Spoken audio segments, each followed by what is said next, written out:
Hi అండి, welcome to my channel. ఈరోజు మన ఛానల్లో సింపుల్గా టేస్టీగా చికెన్ కర్రీని ఎలా తయారు చేయాలో చూద్దాము. బ్యాచిలర్స్ అయినా సరే, బిగినర్స్ అయినా సరే ఈజీగా సింపుల్గా చేసుకునే విధంగా అయితే ఈ చికెన్ కర్రీని ప్రిపేర్ చేసుకుందామండి.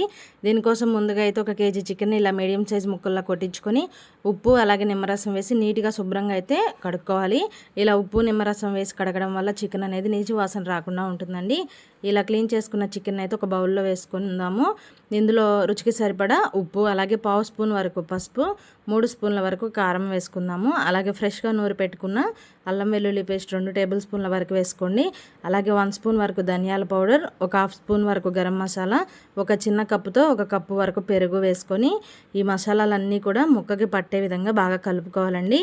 మనం ముందుగానే చికెన్ని ఇలా మ్యారినేట్ చేసి పెట్టుకోవడం వల్ల ముక్కకి మసాలాలన్నీ పట్టి తినేటప్పుడు ముక్క అనేది చప్పగా లేకుండా టేస్టీగా ఉంటుందండి.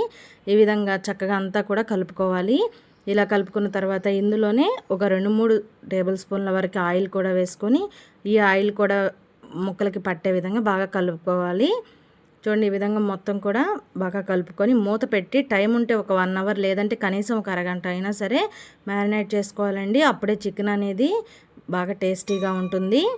ఇప్పుడు స్టవ్ ఆన్ చేసి కడాయి పెట్టుకొని 3 స్పూన్ల వరకు ఆయిల్ వేసుకొని ఆయిల్ హీట్ అయిన తర్వాత ఒక 2 పెద్ద ఉల్లిపాయలను ఇలా మిక్సీ జార్లో కొంచెం కచ్చాబచ్చాగా గ్రైండ్ చేసుకోవాలండి.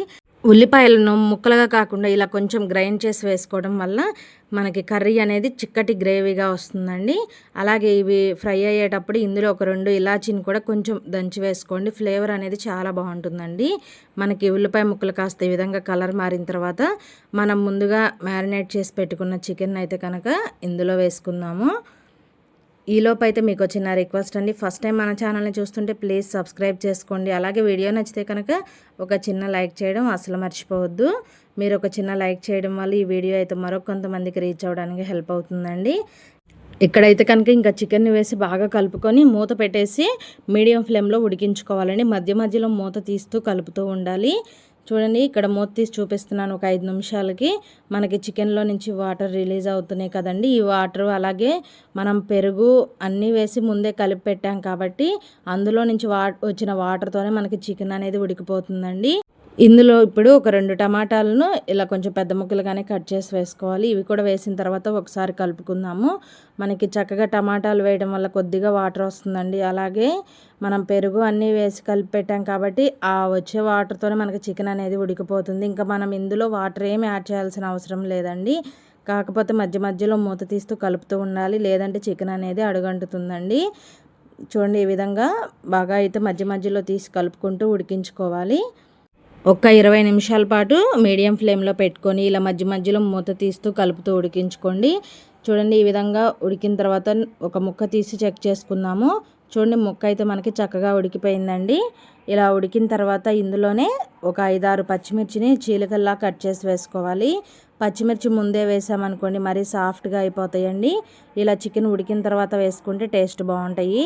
తర్వాత ఇందులో ఒక 1 స్పూన్ వరకు చికెన్ మసాలా, అలాగే ఇందులో కొంచెం కరివేపాకు, సన్నగా కోసి పెట్టుకున్న కొత్తిమీరను కూడా యాడ్ చేసుకోండి. కరివేపాకు వేయడం వల్ల ఫ్లేవర్ అనేది చాలా బాగుంటుందండి. ఇలా కొత్తిమీర కూడా వేసిన తర్వాత ఒకసారి మొత్తం కలుపుకొని మూత పెట్టేసి సిమ్లో ఒక 5 నిమిషాలు అలా వదిలేసేయండి. మనకి చక్కగా ఆయిల్ అనేది పైకి తేలుతుందండి.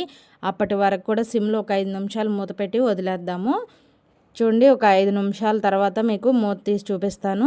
చక్కగా మనకి ఆయిల్ పైకి తేలి చిక్కటి గ్రేవీతో చికెన్ కర్రీ అయితే రెడీ అయిపోయిందండి. చాలా అంటే చాలా సింపుల్గా తయారు చేసుకోవచ్చు. టేస్ట్ కూడా చాలా బాగుంటుందండి. రైస్లోకి కానీ, బిర్యానీకి కానీ, లేదా చపాతీ, రోటీ ఎందులోకైనా సరే చిక్కటి గ్రేవీతో చికెన్ కర్రీ అయితే చాలా చాలా బాగుంటుంది. ముక్క కూడా చూడండి మనకి మెత్తగా ఉడికిపోతుంది. మనం ఇందులో ఇంకా వాటర్ ఏమి యాడ్ చేయాల్సిన పని లేదండి. చక్కగా అందులో నుంచి వచ్చే వాటర్తోనే మనం చికెన్ అనేది ఉడికించుకోవచ్చు. టేస్ట్ అయితే చాలా చాలా బాగుంటుంది. తప్పకుండా ట్రై చేయండి. బిగినర్స్ అయినా సరే, బ్యాచిలర్స్ అయినా సరే ఈజీగా ఈ పద్ధతిలో ట్రై చేయండి. వీడియో నచ్చితే కనుక please like, share, subscribe my channel. Thanks for watching video.